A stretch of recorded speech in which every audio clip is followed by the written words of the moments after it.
I think, for the trees to grow in.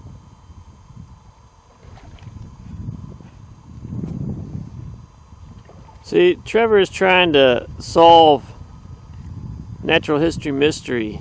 We're trying to decide why that little place we were just kayaking in had so many different sloughs and fen-like palustrian habitat.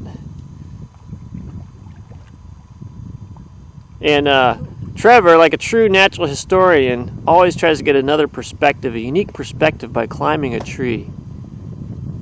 And what we found here is you can see up here that all these trees started growing around the same time.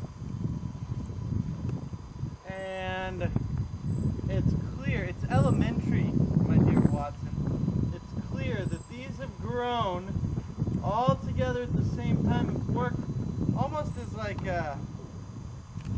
they're almost like bouncers that are protecting this bar from access from all that, and so that's gone in, formed all this water that's back there that can't get back because all these trees are blocking it